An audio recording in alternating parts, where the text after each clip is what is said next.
ito yung last night na i-preach ko na to. Nung nag-preach ako nito, first time, sa first day namin, sa gabi, 16, medyo okay. Kasi hindi ako in-adjust yung braces. Tuesday, bagong adjust yung braces ko, nag-preach ako sa main, ito rin. Para akong Baptist mag-preach doon kasi sobrang sakit na. Hindi ako kapagsalita ng maayos. Tapos, nung Friday, kahapon, nag-preach ako kay Pastor JM sa NHA. Okay naman, medyo okay na. Ito yung I guess ito yung pinakamaganda kasi ito yung medyo relax na yung pakiramdam ko. Hindi na katulad nung Tuesday na habang nagbe-preach ako, dumudugo yung gums ko. Kasi kada salita, lalo yung mga letrang T, for unto us, nagdidikit yung ngipin ko. Sobrang sakit. So, ine-enjoy ko yung pain habang nagpe-preach. Pero this time, relax na tayo. Kaya sabi nga nila, save the best for last daw. So, anyway, kasi bukas 24, iba na yung topic eh. Anyway, when Christmas is all about Christ, sabi sa Luke chapter 2, verse 11, binanggit natin kanina, for unto you is born this day in the city of David, a Savior, which is Christ the Lord. And kaya nga, ang buong reason ng Pasko natin, si Jesus talaga. Otherwise, pag hindi si Jesus ang reason ng Pasko mo, maraming mga magiging resulta na hindi maganda, at the same time, magiging distraction or magiging ikalulungkot mo lang din o ikadidisappoint mo kapag nag-celebrate ka ng Pasko na hindi tungkol lahat kay Jesus. Okay, kaya sa gabing ito, tayo ay mag-aaral ng Word of God and I pray na about sa atin na handa na.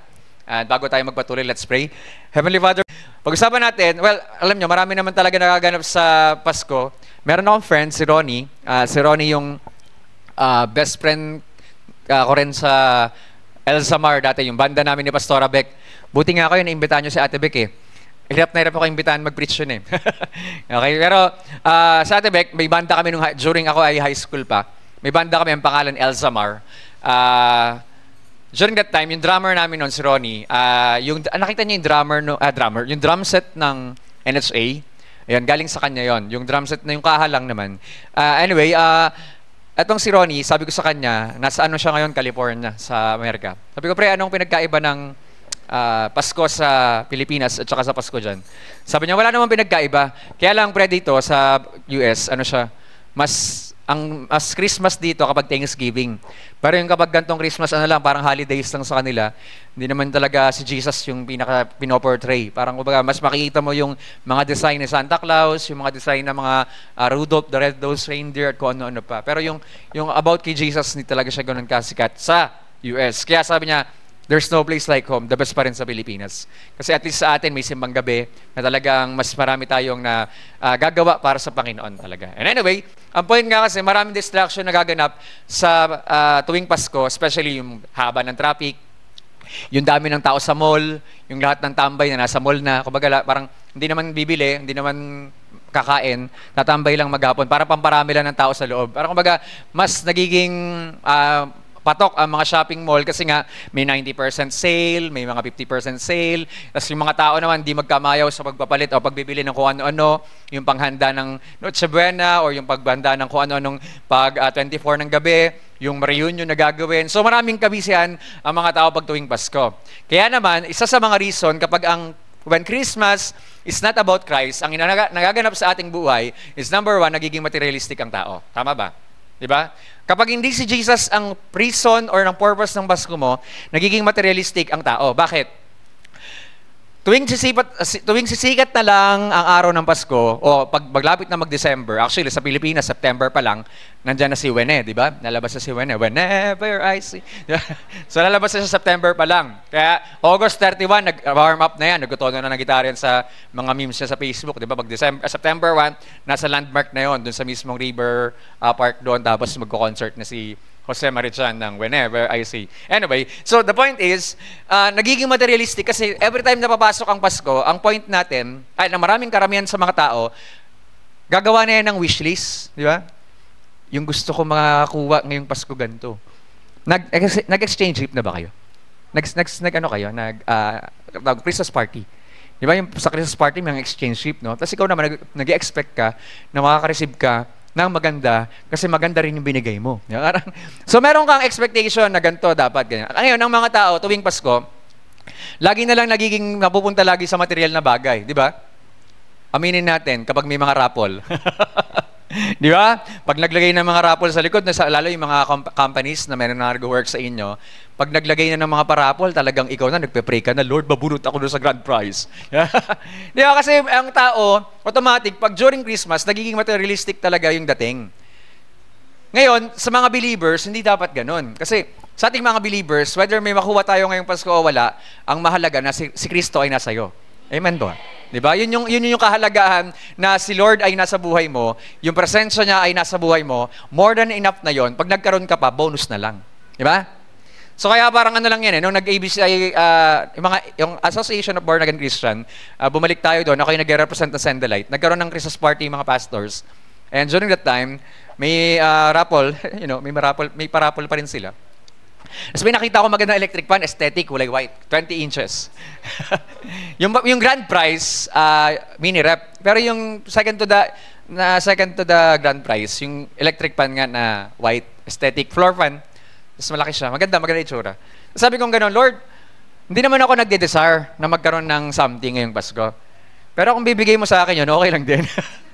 Kaya lang, Lord, wag yung rep. Kasi nakamotor lang ako that time, hindi ko mauuwi. Yung electric fan, pwede pa. Eh di nagbunutan. Eh yung number ko, 51. Ang dami na nabunot, wala pa rin sa akin. Sabi ko mukhang pang grand prize talaga ako. Lord, wag naman yung grand prize. Okay na ako dun sa electric pan, mauuwi ko yun. Aba, nung binunot yung electric pan, dalawa yun eh. Buy one, take one kasi sa SM yun eh. Nakita ko yung presyo, 2-4. so, nabunot yung isa, hindi ako. Sabi ko lang, ito na. Sabi ko, Lord, basta pag binigay mo sa akin, okay lang. Pag hindi, okay lang din. Magpupuri pa rin ako sa'yo. Aba, pagbunot na gano'n, 51. Sino yan? Pagbasa, Pastor Paul, so naman maglaya. Takbo ka dun eh. Praise God. Sabi ko, Lord, talagang totoo yung Psalms 37:4. Delight yourselves in the Lord, and He shall give you the desires of your heart. Alam nyo, bakit ko sinasabi to? Kasi actually, whether Kristiyano ka o hindi, pag sumasapit talaga ang Pasko, nagiging, somehow we want something material na ma-receive tayo. Pero yun nga, kung sa Kristiyano, may ganun tayong mga joy kapag nakakatanggap tayo o hindi, kabaligtaran sa mga hindi Kristiyano. Sa mga nag-celebrate na hindi naman talaga si Jesus. Kasi ang mga gusto nila ma-attain, yung mga ganito, mga ganyang bagay at so on and so forth. Diba? Actually, pasakit pa dyan. Yung kunyari sa mag-asawa, no? Eh, di ba may kasabihan, pag di mo pinareband ang asawa mo ngayong Pasko, di mo siya mahal. Diba? Pag pinareband mo yung asawa mo, totoong mahal na mahal mo yan. Yan, pastor. Nakareband naman si Mer. So, ibig sabihin, may something kasi alam nyo ang tao, laging naka-base lagi dun sa material na gagawin, nabibigay. For example, meron kang mahal sa buhay, ang binili sa yung amount na binigay mo sa kanya, for example, nagregalo ka ng worth 2,000 pesos. Tapos ang binigay sa'yo, worth 50. Ang sakit, di ba? Ngayon kasi ang tao, kinukuha natin yung value natin sa kung ano yung natatanggap natin. Dapat matutunan natin na bilang mga Kristiyano, hindi tayo nakatingin sa value ng binigay sa atin, kundi dun sa value na rin natin kay Jesus. Amen po. Di ba? Dapat matutunan natin palagi na kung ano man yung mga nare-receive pa natin, bonus na lang. Ang mahalaga nasa akin si Jesus. That's more than enough. Amen? Pangalawa, pag nag-celebrate ka ng Christmas at hindi tukol kay Jesus yan, chaotic yan. Magulo. Bakit magulo? Nakita niyo yung screen? Magulo, no? Ayaw mag-play kasi may video yan. Alam niyo yung TV magulo? Naalala ko, nung time na kami ay nakatira pa sa Clem, sa Katarungan Village, sa Yulo Street, meron nung isang parang daycare kasi na pinatiran sa amin. Mga bata pa kami noon, si Mary noon, ano pa lang siya noon, grade 3 siguro or grade 2, mga gano'n. Kasi ako nung grade 4 ako noon eh. 2 years kami. Ngayon, meron kaming TV doon, ewan ko naalala ni Merto, yung TV na may VHS, sinasalpakan ng bala. Yung TV na yon, talagyan na ni Bishop, ni Papa ng tinidor sa antena. Tapos may wire lang siyang ilalagay, tapos hahawakan namin sama-sama. Let's bolt in. Tanan, yan. Hawak-hawak yan. Mas maraming nakahawak, mas dumilinaw ang TV. May one time, nalimutan ko na kung anong laban yun. Basta alam ko, PBA yun eh. Ang naaalala ko, PBA yun, naglalaban yung Ginebra. Tapos, di lahat kami hawak-hawak kasi nanonood kami. Eh, na-shoot na lang nung taga-Ginebra. Pag-shoot na gano'n, napahiya kami, nawala. Kasi napabutaw lahat eh. So kaya, ngayon, pagdating sa Pasko, ganoon din, magulo rin, no? Punta kayo ng mall, magulo talaga. Parking lot lang. Pag pupunta kami ng landmark, talaga ang hirap maghanap ng parking kasi sobrang daming tao. Pagpasok mo naman sa mall, dati yung luwag ng Monday, pag sa landmark, napakaluwag, halos walang tao. Ngayon, pag Monday pa lang, napakadami ng tao. Ano pa lang, 11 a.m. pa lang, sobrang dami ng tao sa mall. Bakit? Magulo. Ano pa? Sa bahay lang, napakagulo din. Di ba? Sino sa inyo? Ako, aminado ako. Sa bahay namin ngayon, since kinasal na si Tintin, si A kasi, yung pangasawa niya, nakatira sa akin for 1 month bago siya isakasal. Ngayon, wala na si A doon. Aminado ako, kami ni Rish, aminado kami. So, sobrang busy namin. Hindi namin malinis yung baba. Kaya wag muna kami pumunta sa bahay, magulo pa yung baba. Hindi kasi sobrang daming pagising mo, gagawin mo lang yung mga preparations, magpe-pray ka devotion, tapos after nun, kain ka lang konti, alis na agad. Kasi nga, ang daming schedule. Jump back kasi yung December natin. Ganun kagulo. Alam nyo, nagme-meeting pa lang kami ng November para sa December. Pagod na ako. Iniisip ko yung mga gagawin, napapagod na ako. Kasi nga, ganun kagrabe yung ganun kadami. Kami nga ni Pastor Hem, nag-uusap kami, pre, ano nga bang schedule ko sa'yo? Pre, ano nga bang schedule mo sa amin? Nagkakagulo na kami sa mga schedules. Ito lang week na to, nagpalit-palit pa kami ng schedules. Sino ba dapat mag-preach sa ganito? Kasi mahirap talaga. Ngayon, ang Pasko, sa ating mga Kristiyano, nahihirapan na tayo eh. Paano hindi? Diba? Kasi yung mga tao, ang mindsetting, ano yung ihahanda ko sa Pasko? Ano yung ihahanda ko sa reunion namin? Ano yung mga bibilin kong mga regalo para kay ganito? Ano yung mga dapat nilang ma-receive na ganito and so on? Ang tao hindi magkamayaw. Ang gulo kasi ng buhay. Diba? Kasi nga, hindi si Jesus talaga yung focus. Pag hindi si Jesus ang focus mo sa Pasko, magulo. Promise. Pangatlo, isa pa, temporary. Diba? Kapag hindi si Jesus ang reason ng Pasko mo, pag hindi all about kay Jesus yan, temporary lang. Bakit? Kasi yung buhay mo dati, for example, dati kang madamot, tapos magpapasko na, ay, nagiging giver. Di ba? O kaya may kagalit ka buong taon, no? Pero dahil magpapasko na, papatawarin na kita. Di ba? Pero, ano nangyayari? Pag hindi si Jesus ang reason, ayun, no? Temporary, ay, pakibalik nga yung picture. Meron maganda dyan, eh. Yung bago yan. Yan. Temporary lang. Mula sa pagbalot mo ng regalo, no? Ganda, bumili ka ng special na gift wrap. Napakagandang wrapper niyan. Yung iba gumagamit, hindi lang tape ang gamit, may tali pa, no? Kasi aesthetic daw dapat, no? So, ang grabe yung preparation mo, tapos pagbigay mo rin sa niregaluhan mo, wala pang 5 seconds, pinunit na. Di ba? Masakit, no? Prepare mo ng almost 30 minutes, balutin na talagang detailed talaga yan, may mga notes ka pa dyan. Pagbigay mo, wala, sorry. Sorry, naka-brace. Binasok na lang bigla, no? Lalo sa mga bata, pag binigyan mo ang bata. Meron nung nag-give a gift kami, nakakatawa kasi nung nag-give a gift kami, di syempre yung mga bata, alam niyo naman mga bata, di mapigilan. Yung alam niyo yung OCC, yung box ng OCC, pagbigay namin gano'n, no? Sabi namin, wala mo na magbubukas. Pagbigay namin, lahat sila nagbukas.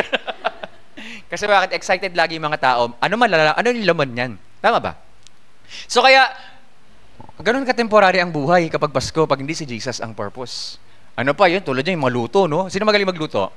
Yung mag-prepare ka magluto ng hapunan para sa December 24, prepare mo yan maghapon, tapos kinagabi, nag-ainan na, wala pang 30 minutes, tapos na, nag-uwi na sila. Di ba? Temporary lang lagi yung joy. I mean, yung happiness na at the moment lang, dahil nga andyan sila, eto sila. Pero, ang ending, pagkatapos magkainan, ang naiwan sa'yo, mahugasin. Di ba? Temporary lang. Even yung reunion, temporary lang din. Yung mga reunion pa ngayon, ang nakakainis pa. Pag nag-reunion, pasikatan lang, no? Payabangan. Yung anak kong to, graduate ng engineer. Yung anak kong to, piloto na ngayon. Parang payabangan lang. Okay, musta kayo? Nang mamata pa yung iba. Dali naman nyo, kapag hindi tungkol kay Jesus, yung Pasko, ganyang kalungkot ang buhay. Temporary lang kasi lahat. Di ba? Dati, ang babait niya, dating magkagalit. Pakinext natin. Yung dating magkagalit, no, nagbabati na yan. Mula January, magkagalit kayo hanggang November. Pero dahil December na, sige na, pinatawad na kita. Kaya lang, temporary lang din. Kasi pagkatapos ng Pasko, maaalala mo na naman yung ginawa sa'yo. Grabe talaga siya. Babalik na naman sa dati. Galit na naman. Yung mga dating madadamot, nabiging giver, no? Tataka ka, no? Hindi naman nagbibigay yan. No? Pag nagbukas ng piatos yan, no? Pahingin naman. Bumili kayo. pero pag Pasko na, namimigay pa ng tigi-tigisang piatos, no? Alam niyo, ba't kaya ganun? Tuwing Pasko lang nagiging mabait mga tao. Tuwing Pasko lang nagiging giver, no? May something talaga sa December na kapag December ang babait ng lahat, eh. Diba? Kasi nga, hindi tungkol kay Jesus. Temporary lang kasi. Pagkatapos na, January na, wala na. Nung nagsunog ng cross, nasunog na rin lahat dun. Pagdating ng January, sabi, resolution daw. Yung resolution na yan, ano meron dyan? May expiration yan. Hanggang January 31 lang ang New Year's resolution ng tao. Pag nag-31, nag-February 1 na, nalimutan na nila yun. Ganun lang kabilis ang pag temporary lang kasi nga, hindi naman talaga tungkol kay Jesus. After Christmas, magkakaaway na ulit yan. Wala na pakialam yan. Diba? Bakit? Kasi ganun talaga. Pero kapag tungkol kay Jesus ang Pasko mo, pag si Jesus talaga ang reason, number one, naging spiritual yan. Amen? When Christmas is all about Christ, it's spiritual. Amen? Nagiging spiritual ang lahat. Bakit? Merong pagsamba. Diba? Talaga naman. Ano bang sineselebrate pag Pasko? Yung kapanganakan ni Jesus. Tama ba? Pag-usapan natin yung Luke chapter 2. Pag pinag-usapan yung Luke chapter 2, makikita nyo agad na yung mga shepherd boys, nagpapastol sa gabi, tas nangusap ang Diyos, nagpadala ng anghel. Nung nangusap yung anghel, ang sabi, ang mensahe ng Panginoon, may good news. Ano yung good news? Meron ng tagapagligtas. Kaya yung tagapagligtas, meron siyang daladalang kagalakan, great joy, good tidings of great joy. Sabi doon, meron din siyang daladalang peace on earth, peace and goodwill to man. So, ibig sabihin, yung excitement nung, just try to imagine, kung tayo yung mga shepherds, nandun, bumaba yung mga anghel, nagkantahan ng glory to God. Anong feeling? Anong mararamdaman nyo? Katulad nila na excite din. Ano nangyari sa kanila? Yung excitement na lang puntahan si Jesus. Kaya kapag ang Pasko mo tungkol kay Jesus, excited kang hanapin siya. Excited kang makilala siya. Excited ka mag-spend ng time sa Kanya. Sino nakakompleto na ng 8? Taas kami yung mga nakakompleto ng 8. Praise God. Ngayon, para fair sa lahat, encourage siya lang ng konti sarili nyo. Pakitap nga yung balikat nyo. Sabihin mo, congratulations. Bakit kaya? Kasi nandito kayo. Alam niyo kung bakit? Kasi hindi lahat ng tao nag-i-spend ng time para magsimbang gabi tuwing Pasko. Kanina may kina-counseling ako. Sabi niya, Pastor, alam ba?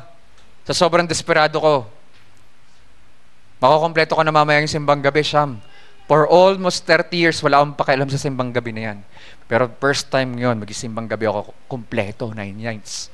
Sabi ko, okay Bakit? Ano nangyari? Kasi Pastor, gusto ko talagang masagot ni Lord yung prayer ko. So may pinagpe-pray siya at gusto niya masagot. At kaya naman, yun yung panata niya. Hindi pa ganun kalalim yung batang yun. Yung taong yun. Hindi pa siya ganun kalalim sa Panginoon. Pero how much more tayo na nandito na nakapag-stay na ng ilang months, ng days or months or years dito sa gawain sa Panginoon, na dapat every time na dumarating ang Pasko, dapat mas lalo ka nagiging spiritual. Amen? Yung pagiging spiritual natin, nakabase palagi yan sa kung anong ginawa ni Jesus sa buhay natin. Amen po? Kaya may pagsamba, may word of God, may prayer. Tingnan nyo, alam nyo kung ano na-realize ko sa simbang gabi? May na-realize ba kayo sa simbang gabi? May mga personal realization ba kayo sa simbang gabi? Alam nyo kung ano yung gusto ko iparealize sa lahat? Na ang simbang gabi, ang pinapaunawa sa lahat, na posible pala sa tao na maglaan ng oras araw-araw sa Diyos. Tama ba? Sa loob ng 9 na gabi, nag-i-spend ang tao ng oras, o kahit 1 oras o 2 oras yan, sa presensya ng Diyos every night for 9 nights straight. Once a year ginagawa ng tao yon. Kaya naman pala na mag-araw-araw. Bakit di tayo mag-araw-araw mag-spend ng time sa Diyos? Tama po ba? Di ba? Napansin nyo, gano'n kasaya pag Sunday morning? Gano'n kasaya ang Sunday morning? Anong pakiramdam pag Sunday morning? Pag gumising nyo, linggo na, anong pakiramdam nyo? Anong una yung nararamdaman? Lalo kung gaganap ka, excited ka. Balikan nyo yung Acts Church dati. Ano meron sa Acts Church? Araw-araw nag-gather sila. Araw-araw simba. Simba sa bahay ni ganito, simba sa bahay ni ganyan, simba sa bahay ni ganore, ganun. Nag-communion sila day by day. Ngayon, 1 araw na nga lang sa isang buong linggo, hirap na hirap pa yung mga tao. Pero nagsimbang gabi. Ibig sabihin, possible, sa sobrang busy ng schedule ng December, kaya pala ng tao, sa kabila ng kabisihan, kaya ng tao mag-spend ng time sa Diyos para maging spiritual. Amen. Kaya pag ang Pasko mo para sa Panginoon at tungkol talaga yan kay Jesus, magiging spiritual. Pangalawa, magiging peaceful. Bakit peaceful? Yung story ni Mary at ni Martha, updated yan ngayong Pasko. Bakit? Ano meron kay Martha? pumasok si Jesus sa bahay ni Mary at ni Martha, no? Ang ginawa kagad ni Martha, ayun na si Jesus, punta sa kusina, ayan, luto. Luto siya, prepare siya ng piyesta para kay Jesus. Si Mary, anong ginawa? Kung saan nagpunta si Jesus sa loob ng bahay nila, sumunod. Si Jesus nagpunta sa sopa. Wala pa namang sopa dati, yung upuan lang na normal. Nung umupo si Jesus doon, ang ginawa ni Mary, mula nung pumasok si Jesus sa bahay nila, ang naging focus niya na lang si Jesus. Kung ba naman dalawin ni Jesus sa bahay, ang gagawin mo? O ba, ba't pa ako mag-aahanda? Nandiyan na siya. Tama ba? Ba't pa ako magpe-prepare ng para sa kanya? Nandiyan na siya. Kung ano sasabihin niya, makikinig na lang ako. Yun yung ginawa ni Mary. Naging, focus siya sa Panginoon. Kapag ang Pasko mo ay nakapokus lagi kay Jesus, hindi ka para mag-alala sa mga maraming bagay ngayong Pasko. Tama ba? Hindi ka mag-aalala kung ano yung dami ng schedule this year or this month ng December or ng mga gagawin mo. Hindi ka para mag-alala sa lahat ng yon. Bakit? May peace ka pa rin palagi galing sa Panginoon. And that peace, dalawa lang naman ang klase ng peace, di ba? Naalala nyo pa? Di ba pag nag-peace tayo, paano kayo mag-post ng peace? Picture, peace. Bakit kaya peace? Ganyan. Dalawa kasi yan eh. Sa Romans chapter 5, tsaka sa Philippians 4. Naalala nyo pa? Na-share ko na yun dito, Dusty. Ewan ko, naalala nyo pa. Yung sa Romans chapter 5, di ba sinabi doon, therefore, we have been justified by faith. We have peace with God through our Lord Jesus Christ. Nagka-peace tayo sa Panginoon. Dahil tayo ay na-justified by faith. Ano ibig sabihin ng justified? As if hindi ka nagkasala. Dahil nanampalataya ka. Makasalanan ka naman talaga, pero nanampalataya kay Jesus, napatawad ka as if wala kang record ng kasalanan. Ang tawag doon, justification. At dahil sa justification mo, nagkaroon ka ng peace with God. Ano ibig sabihin ng peace with God? Bati na kayo ni Lord. Sa ibang translation sa Greek, you have become a friend of God once again. Naging kaibigan ka na ulit ng Diyos. Ang tawag doon, dati kayo magkabati, pero dahil kay Jesus, nanampalataya ka sa Kanya, pinagbati tayo ng Diyos. Amen? May isa pang peace. May peace with God. Bati na kayo ni Lord. Ano kailangan mo yung peace? Yung peace of God sa Philippians 4:7. Ano sabi doon? And the peace of God that surpasses all understanding will guard your hearts and your minds in Christ Jesus. Pag may peace with God ka, kailangan mo yung peace of God every day. Amen? Kailangan mo ng kapayapaan saan? Sa puso at sa isipan, nagwardyahan ka. Para ano? Hindi ka mag-alala sa lahat ng bagay. Kundi sa lahat ng bagay, sa verse 6, ipanalangin mo siya. Philippians 4:6, huwag kang mag-alala sa mga bagay, sa kung ano-ano mga nagaganap sa buhay mo. Sa English, sa NLT version, do not worry about anything, but in everything, by prayer and supplication, with thanksgiving, let your request be made known unto God. And the peace of God, verse 7. Nagets nyo? So yung ginawa ni Mary, naglaan siya ng time kay Jesus. Nag-spend lang siya sa paanan ni Jesus. Kaya ano sabi ni Martha? Lord, baka naman pwede mong patulungin si Mary sa akin. Sabi ni Jesus, simple lang, Martha, Martha, hindi ka mapalagay at abalang-abala ka sa maraming bagay. Ganyan pagpasko, di ba? Mga tao, di mapalagay, no? Di magkamayaw. Ngunit isang bagay lang ang kailangan. Ito ang pinili ni Maria. Ano po dapat natin gawin pagpasko? Piliin nating makilala si Lord, mag-spend ng oras sa Kanya, mas lalong lumalim sa Kanya, para ano? Ano yung sinabi ni Jesus? Isang bagay lang ang kailangan, at ito ang pinili ni Maria. Mas mabuti ito at walang makakakuha nito sa Kanya. Bakit walang makakakuha? Yung peace. Walang makakaagaw ng peace na meron sa Jesus. Yung sinabi ni Jesus yun sa John, my peace I give to you. My peace I live with you, and my peace I give to you. Not as the world give it, but I give to you. Diba? Binigay ni Jesus yung peace niya sa atin. Iniwan niya yon. Sa pamamagitan nino? Ni Holy Spirit. Kaya ang banal na Spirito, praise God, Pasko, mas dapat nagiging mainit ang ating relasyon sa Diyos. Amen pa? Peaceful. Lagi tayo may peace, kapayapaan na galing sa Kanya. Pangatlo, pag ang Pasko mo tungkol kay Jesus, permanent yan. Kanina temporary, di ba? Pero this time, permanent ang nararanasan mo. Bakit? Kasi kasama mo si Lord. Ang Pasko natin hindi ito tungkol sa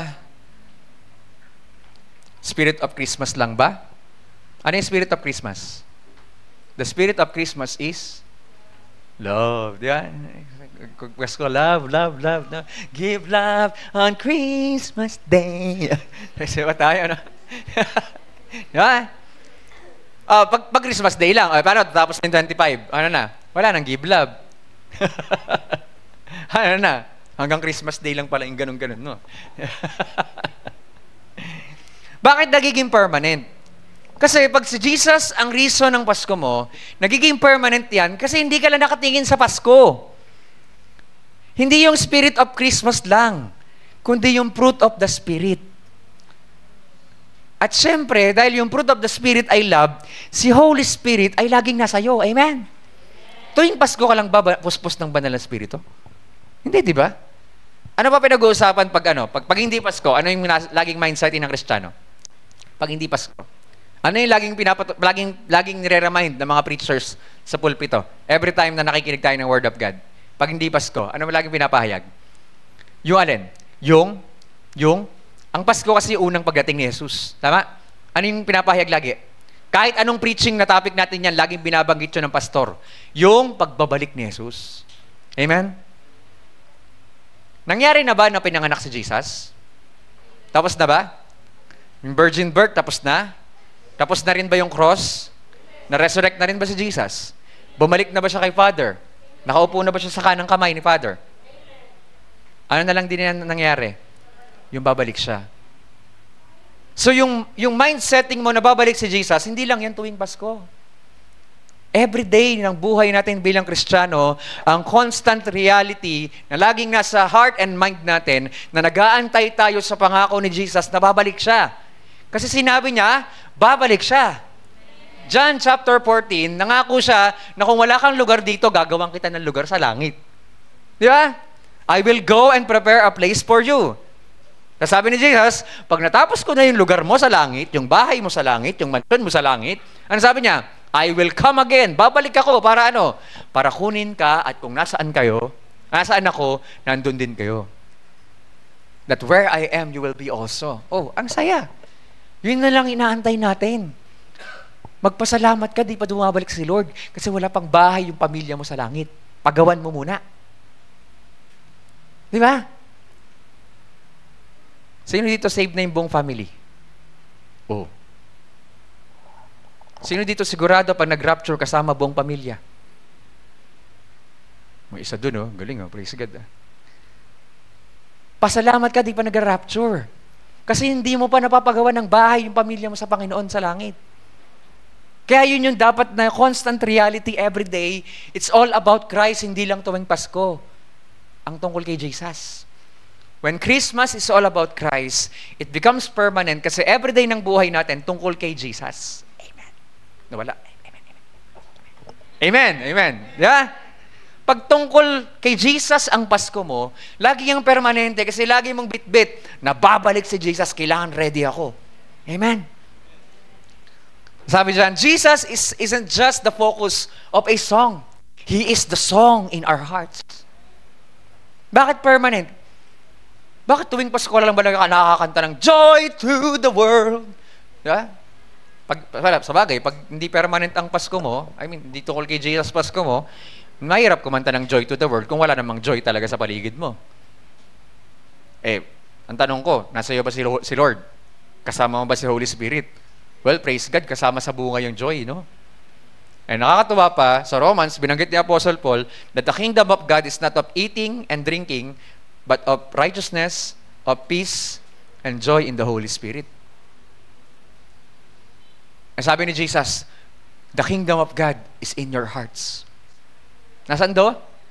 Nasaan ang kaharian ng Diyos? Nasa puso. Kailan mo natagpuan yung kaharian ng Diyos sa puso mo? Nung na-born again ka. John chapter 3, verse 3 and verse 5. Na-born again tayo, nakita natin yung kaharian ng Diyos. Verse 3. Na-born again ka, bakit? Pinanganak ka physically, pinanganak ka spiritually, nakapasok ka sa kaharian ng Diyos. Verse 5. Naalala nyo pa? Dati wala ka naman pakialam sa mga Pasko, sa Bible, kay Jesus, wala kang paki dyan. Hindi mo nakikita rin yung ginagawa ng Diyos sa buhay mo. Ni-appreciate yung kada gising mo, blessing. Kasi wala kang paki. Pero nung na-born again ka, nagulat ka lahat ng maliit na detalye ng buhay mo, na-appreciate mo. No? Yung pagising mo sa umaga, no? Papakanta ka na kagad. Pagising sa umaga, ang baho ng hininga. Ay, iba pala. Joke lang, joke. Yun, so, gising sa umaga, naaalala ka. Di ba? Yung unang hinga mo sa umaga, no? Praise the Lord! Di ba? Meron kang something na nagiging reason ba't ka umaawit sa Panginoon. Paano pag wala na si Jesus sa puso mo? Pag hindi na siya yung awit ng puso mo? Ano nakanta mo? Paano ang puso ko kung wala ka? Diba? Hindi. Simple lang. Kapag si Jesus ang reason ng Pasko mo, lagi kang may reason para magsaya. You have always a choice to rejoice. Amen? Lagi kang may choice para maggalak sa presensya ng Panginoon kasi permanent ang joy na binigay sa atin ni Lord. Amen po. Ano nga yung difference ng happiness sa joy? Happiness, nakabase siya sa situation mo na nakikita mo. Kung ano yung nakikita mo at masaya yung nakikita mo, masaya ka. Pag hindi na masaya yung nakikita mo, wala na rin. Ang joy, hindi siya nakabase sa nakikita mo. Nakabase siya sa faith or sa mismong relationship mo kay Jesus. That's why sabi ni Paul, you have to live by faith and not by sight. By faith ka mamuhay. Kasi bakit? Pag namuhay ka sa nakikita mo lang, pag di naman lang sa'yo yung nakikita mo, malungkot na.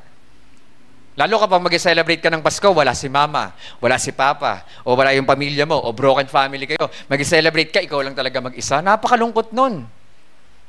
Pag yun ang tinignan mo, malungkot. Pero pag tumingin ka sa relationship mo kay Jesus, praise God, masaya pa rin. May reason ka pa rin magalak. Amen. Pag nakatingin ka sa may bigay sa'yo, o sa matatanggap mo ngayong Pasko, pag doon ka tumingin, nandun lang yung value mo, nandun yung happiness mo, wala na, malungkot. Paano kung wala ka natanggap? Ito yung lungkot lalo. Pero pag nakatingin ka, nakabase ka sa relationship mo kay Jesus, may matanggap o wala, I still have Jesus. Sabi nga nung kanta ng hymn, I'd rather have Jesus than silver or gold. Diba? Kahit pa silver or gold, I'd rather have Jesus. Diba? Mas gusto niya yung si Jesus, okay na yun. Yung kantang-kanta lagi ni Josa, yung friend namin nasa heaven na, Give me Jesus. Yun yung favorite song niya. Diba? Take the whole world but give me Jesus. More than enough na si Jesus. Amen po. Ano pa? Jesus is not just the baby in the manger. He is the man on the cross. Amen. Kaya permanent yung joy mo kasi hindi lang naman siya pinanganak na, hindi na siya baby. Namatay na nga siya sa cross eh. Permanent na yung joy, permanent na yung peace, permanent na yung love, permanent na yung nakasulat yung pangalan mo sa langit dahil meron ka ng tahanan doon at mag-rejoice ka kasi nagtagaron ka na. Alam niyo yun, permanent na yung gifts doon sa ilalim ng Christmas tree. Yung salvation. Na-preach na dito, di ba? Preach Pastor Remy yun, di ba? Yung forgiveness. Napakasaya ka na mabuhay na lagi mong dala-dala yung mga permanent benefits na binigay sa atin ni Jesus through the cross. Amen. Ano pa? It's not just about the virgin birth, but it's about the sinner's rebirth. Yan yung pinakamasayang purpose ka. Si Jesus, nagbigay siya ng permanent joy, permanent salvation sa ating lahat. Kasi hindi lang yung kapanganakan niya na virgin birth yung nakaka-amaze.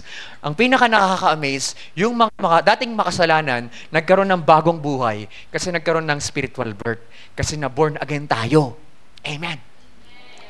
Yung dating ikaw na makasalanan na walang pakialam sa Diyos, ngayon nandito, nagsasaya, excited, na magkaroon ng oras, magpuri, sumamba sa Diyos, makinig ng salita niya, kasi gustong-gusto mo na makilala lalo si Lord, kasi mahal na mahal mo na siya. Alam niyo, wag niyo laging i-feel yung pag-ibig ng Diyos. Well, normal naman kasi yan eh. Mga kapatid, mahal ka ng Diyos. Lagi niyo maririnig yan, di ba? Yung kapag may sumakay ng bus, nakabarong, mga kapatid, iniibig kayo ng Diyos. Laging normal yan. Alam niyo, pag tinanong, nararamdaman niyo ba yung pag-ibig ng Diyos? Ano sasagot mo? Nararamdaman ba yung pag-ibig ng Diyos? Do you still feel the love of God? Parang mahina, no?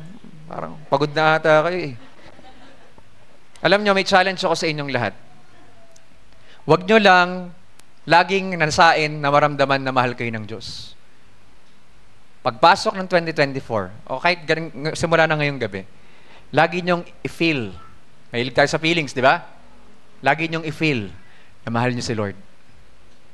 Ulit, dapat everyday ng buhay natin, hindi lang natin maramdaman na mahal tayo ng Diyos. Common sense na yun eh. Paggising mo, mahal ka ng Diyos. Psalms 92, it is good to give thanks to the Lord, to show forth His loving kindness in the morning and His faithfulness in the night. Diba? Asan yung love? Nasa morning. Kasi paggising mo, mahal ka ba ng Diyos? Yes. Praise God, buhay pa ako. Kaya anong gagawin mo? It is good to give thanks to the Lord. Amen? Pasalamat ka kagad, buhay ka. Pagtayo mo pa lang, it is good to give thanks to the Lord. Bakit? Marami nagising pero nakahiga pa rin sa ospital. Ikaw nakabangon ka. Para kanino ka bumabangon? Naglakad ka. It is good to give thanks to the Lord. Bakit? Marami gustong-gustong makabalik yung paglakad nila. Pero ikaw naglalakad ka. Sila nakailata doon, di makatayo. Kaya maraming pagpapasalamat sa Diyos sa umaga pa lang. Ano naman sa pagpapasalamat mo sa gabi? Yung faithfulness ng Diyos sa buong maghapon, iningatan ka. Paggising mo, una mo nakita, mahal mo sa buhay. Pag bago ka matulog, sila pa rin yung huling nakita mo. Salamat, Panginoon, sa katapatan mo. Amen? So napakadaming pwedeng ipagpasalamat. Simula nung na-born again tayo, napakadami natin pwedeng ipagpasalamat na sa Panginoon pala. Kasi nakikita mo na yan. Ano pa? When Christmas is all about Christ, the focus on Christ is not temporary. It's permanent. Bakit? Because Jesus isn't just the reason for the season. He is the reason for all season. Amen po? Sa lahat ng season ng buhay, pag tag-ulan ng panahon ng buhay mo, okay lang yan, kasama mo pa rin si Lord. Naging Emmanuel siya. Ngayon, hindi lang siya Emmanuel na God with us. He is within us and will dwell in us forever, sabi ni Jesus. Diba? Bakit ka nagungoy-ngoy-ngoy dyan, nagreklamo ka sa mga nagaganap sa buhay mo, lagi na mo naman kasama si Lord. Amen po. Sabi ko sa proper, alam nyo mga kapatid, pasensyahan nyo ako pag di nyo ako mayaya sa mga rides, or magbundok tayo, mag-beach tayo, pagpasensyahan nyo po, kasi di talaga ako mahilig sa ganyan. Hindi sa introvert ako. Hindi ako introvert, pastor nga ako eh. Yeah. Pag pastor ka, dapat extrovert ka eh, di ba? Outgoing person ka eh. Pero, hindi kasi ako doon nakabase. Ang point ko lang, magpunta ako ng bundok, mapapagod lang ako. Pag-uwi ko, pagod pa rin ako. Maganda yung makikita ko, pero pagod ako. Magpe-pray na lang ako, magbababad na lang ako kay Lord, mag-worship na lang ako. Okay lang, mas mataas pang mountain tops yun. Yun, bundok lang yun. Ako nasa langit ako pagkatapos ko mag-worship. Di ba? What I mean is, hindi ako KJ. Ang point ko lang, nasatisfy na ako kay Jesus, okay na yun. Bigyan nyo ako, dalhin nyo ako sa gantong lugar, magkaroon ako ng ganito, bonus na lang. Naiintindihan nyo po yung point. Because in every season of my life, of our lives, si Jesus laging nandun. Kahit anong season yan, tag-init, tag-tuyot, dumadaan ka ng dryness. At times, nagkakaroon tayo ng spiritual dryness talaga. Totoo yun. Hindi natin pwedeng i-deny yun. Oo, positive confession natin. Pero hindi talaga lahat ng bumupunta ng church okay. Marami, binibit-bit na lang, hinahatak na lang nila yung sarili nila para lang pumunta ng church kasi down na down. Nasasabihin ng song leader dito, kalimutan niyo yung problema niyo. Ikaw, paano mo kakalimutan? Bagsak na bagsak ka na. Pinilit mo na nga lang sarili mo pagpunta dito. Andun yung reality ng problema. Pero may reality rin si Jesus dun sa problema mo. He's always in the midst of those tribulations, troubles, testings, trials, and even tears. Kahit pa temptation yan, lagi siyang nandun. Amen? He's the reason for all season. Hallelujah. Sabi ng 2 Corinthians 4:18, kaya hindi namin pinapahalagahan ang mga bagay na nakikita sa mundong ito, kundi ang mga bagay na hindi nakikita. Sapagkat ang mga bagay na nakikita ay panandalian lamang. Magkaroon ka ng bagong cellphone ngayong Pasko. iPhone 15 Pro, worth 150,000. Nalaglag, basag, sira.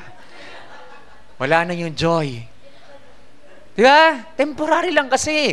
Nawawala rin. Ang sakrap kaya ng mga ganon, yung pag nagiging materialistic tayo, bumili ka ng magandang bagong motor, ADB, kulay white, para aesthetic. Pinahiram mo sa pinsan mo. Nabangga niya. Napatalon siya, numalangga siya. Safe siya, pero yung motor mo wasak. Wala na rin, di ba? Temporary lang kasi. Kahit ano bang bagong makuha mo ngayong Pasko, di ba? Wala pa rin. Temporary lang lahat kasi nakikita mo para. Pero sabi ni Paul, pero ang mga bagay na hindi nakikita ay walang hanggan. Yan ang focus natin. Kaya sabi ng Bible, tignan mo yung katabi mo. Tignan mo. Sige, magtinginan kayo. Tawan-tawa ka, no? Nakakatawa, no? Sige, ngayon kayo tumingin dyan, eh. Ang sabi ng Bible, 1 Thessalonians 5:16, magalak kayo lagi, o lagi kayong magalak. Ano sabi? Be joyful always. Alam nyo ba na ang komandang Diyos na lagi kang magalak ay dapat sinusunod mo? Kasi sa oras na ikaw ay malungkot, sa problema mo, malugmok, sa mga kabigatan mo, mag-focus ka na lang dyan sa mga pinagdadaanan mo, disobedience yun. Bakit? May utos, magalak ka lagi. Ireklamo mo kay Paul yung problema mo. Nasa Bartolina si Paul, sa Philippians. Tapos ang challenge niya, rejoice in the Lord always, and again I say rejoice. Kung kasi Apostle Paul doon, parang hirap mag-rejoice, no? Alam niyo ba research? Sabi ng mga scholars, ang itsura ni Apostle Paul, hindi siya makaupo, hindi siya makahiga, kaya ganito yung itsura niya. Nagsusulat siya gamit yung ilaw na galing sa butas dun sa lupa, sa ibabaw, sa kisame. Kisame ng Bartolina niya, sa ilalim ng lupa. Yun yung ilaw niya. Susulat siya, mga taga-Pilipos, rejoice in the Lord always, and again I say rejoice. Pero siya nakakulong doon. Hindi siya makahiga, hindi rin siya makaupo ng maayos. Pero nag-i-enjoy siya. Bakit? The Lord is with me. Sa 2 Timothy, malapit na siya mamatay. Chapter 4, sabi ni Apostle Paul kay Timothy, Timothy, nung dinepends ko yung sarili ko, sa trial, sabi ni Paul, no one stood by me. Wala daw. Walang sumama sa kanya. Mag-isa lang siya doon. Depensahan niya yung sarili niya. Trial court. Pero ano sabi niya? But Jesus stood with me. Walang sumama sa akin. But Jesus stood with me. Enough na kay Paul. Nakasama niya sa Jesus. Para masabi niya, I have fought the good fight of faith. I have finished the race. I have kept the faith. Amen? Be joyful. When Christmas is all about Christ, our response will always be worship. Amen? Meron 4 attitudes ng worship. Naalala niyo yung 4 A's of worship? Ewan ko, na-preach na rin pastor yun dito, ilang beses na siguro. Pero may 4 attitudes of worship na ang una niyan, nakabow. Nakita kayong nag-worship, nakabow lang siya, huwag niyong anuhin. Worship pa rin yun. Attitude of worship yun.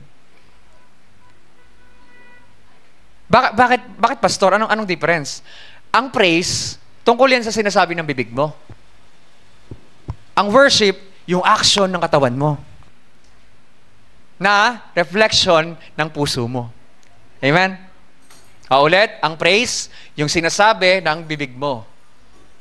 Okay? Pag kumakanta ka, nag-declare ka, papuri yan sa Diyos, pasasalamat yan, that's praise. Worship is the action of your body and the reflection of your heart. Okay? Ano pa? Lifting of hands. Pag sinabi mong tinataas mo yung kamay mong ganyan, ano ibig sabihin nun? Sa Hebrew, ang pangalan nun, Toda. Hindi yan Toda ng mga tricycle, ha? Toda. Okay? Parang kang nagulat, Tada! Parang ganon. Ang ibig sabihin ay, Thank you, Lord. Thank you, Lord. Kaya mo tinataas yung kamay mo sa Panginoon, hindi lang sa pagsuko, kundi, Thank you, Lord. Ang surrender, yung kasunod. Yung kneeling down, tapos nakataas kamay mo, yan ang pagsuko sa Panginoon. Okay? Eto, thank you lang to. Pero yung pag lumuhod ka na, surrender na yon. Lord, suko na ako talaga. Pero dun sa pagsuko mo, pinupuri mo pa rin siya kasi Lord, salamat because I'm safe with you. Ito yung matindi. Fall, prostrate on your face. Ayan, sa lampak talaga yan. Pwede rin nakadapa ka na sa lupa o sa sahig o yung nakaluhod ka talaga nakasalampak na yung mukha mo sa sahig. Mabigat pinagdadaanan yan. Pag may nakita kayong member na ganyan, comfort nyo. Matindi talaga pinagdadaanan ni pastor. Pag si pastor, nakasalampak na sa sahig niya, nagpe-pray. Umiiyak na humagol-gol, Pastor, ito na yung 10,000. Sabi daw nila, honor your father and mother, di ba? Paano daw, sa Bible, sinabi rin sa Hebrews na i-honor nyo yung mga nagpipreach, yung mga nagtuturo ng Word of God, di ba? Honor your pastor. Alam nyo, there's one way to honor your pastor. The word honor, doon ang galing yung word na honorarium. The word honorarium, doon nagmula ang word na, lagi siyang may kakambal. Yung honorarium, may kakambal siyang pera. You want to honor your pastor, bigyan yung salapi. Bakit? Diyan nyo mapapakitang mahal nyo yung pastor nyo. Sobra. Diyan nyo mapapakitang mahal nyo yung pastor nyo. Alam nyo, parang ganito lang pag nag-preach ako sa ibang church, well, hindi sa Sendalite, pag nag-preach ako sa ibang church, pagkatapos ko mag-preach, pagbaba ako, Pastor, pagkamay, may laman. May laman. Sabi ko, ay, ano po to?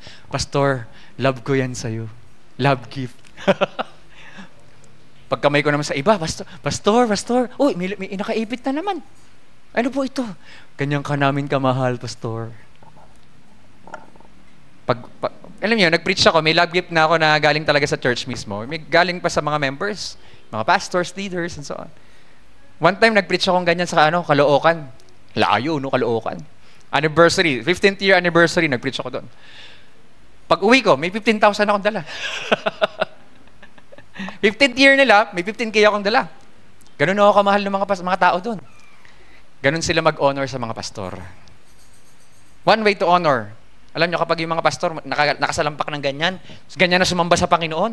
O kahit kayo, kung meron kayong mga pangangailangan, sige, sambahin nyo si Lord. Because worship will give you something. May bibigay ang worship sa inyo. At ang worship kasi, meron divine exchange laging nagaganap. Yun yung una Meron akong 7 life principles. Ito yung conclusion. May 7 life principles na worship. And number 1 dyan si Abraham. That anything you lose in worship will always come back from God in a different form. Inalay niya sino? Si Isaac. Pero bumalik ba? Yes. Pero hindi na dating Isaac. Bakit? Yung bumalik na Isaac, mas matured na. Bakit mas matured? Yung Isaac na inalay niya doon, nagtatanong pa, asan yung iaalay? Nung nalaman siya pala yung alay, tapos binuhay pa rin siya ni Lord, nag-mature na yung Isaac. Kaya ano nangyari? Yung blessing na punta kay Abraham, pinasa na kay Isaac. Yung promise, yung covenant, pinasa na. After that day, pinasa na yung covenant kay Isaac. Nakita niyo yung point? Ibig sabihin, every time we worship, pag genuine ang pagsamba mo, oo, may isusurrender ka sa Panginoon. Oo, may ibibigay ka sa Panginoon. May mawawala sa'yo pag sumamba ka. Pero tandaan mo, ibabalik ni Lord dyan. Mas greater pa. Sabi ko nga sa mga music team namin sa church, alam nyo, kung papasok ka ng music team, dapat dyan sa cellphone mo, wala nang wordly songs. Huwag ka nang makikinig ng kahit anong wordly songs. Bakit po? Alam nyo bakit sinasabi yun? Kasi once matutunan nyo yan sa maagang panahon, yung pagsuko ng mga bagay na makamundo, mawawala yan sa'yo, oo. Pero huwag ka mag-alala, ibabalik ni Lord dyan. Alam nyo kung anong klase? Anointing. The moment na sinuko namin lahat ng mga wordliness namin sa buhay, sa mga songs, ako pa naman di nakakatulog pag walang 1 o 5.9.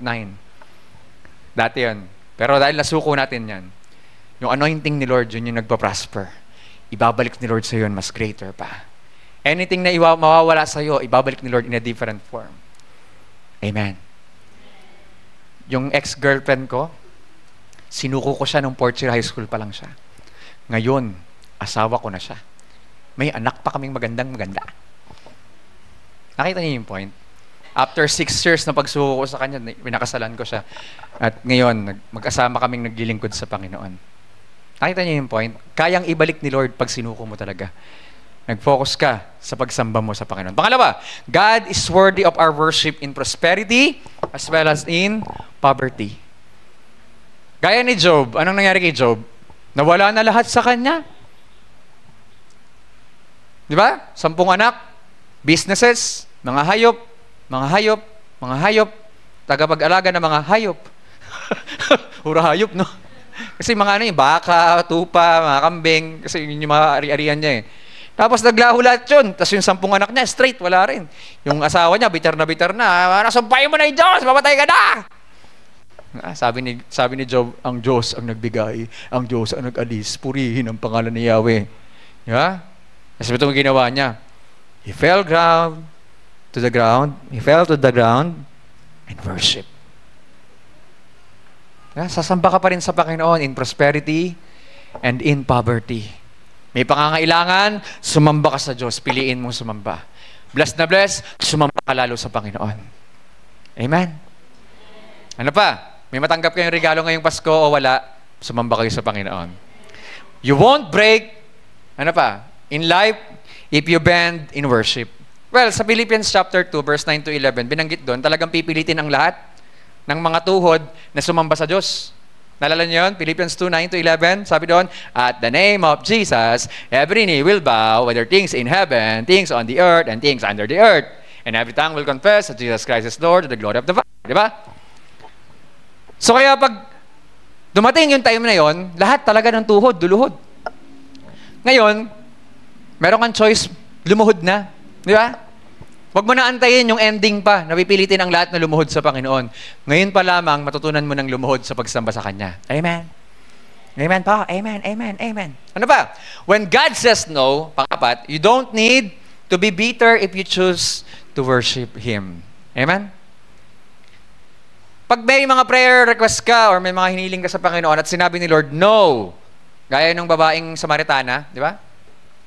Lord, bigay mo sa akin yung tubig na iinumin ko at di na ako mauuhaw.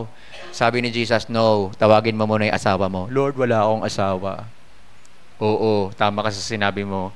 Kasi 5 ang asawa mo. Pero yung kinakasama mo, di mo pa rin asawa. So doon na, born again na siya at yung buong Samaritan for 2 days, nandun si Jesus. Na-born again silang lahat. The point is, there are times na sasarado ni Lord, may magsasara ng pintuan sa'yo.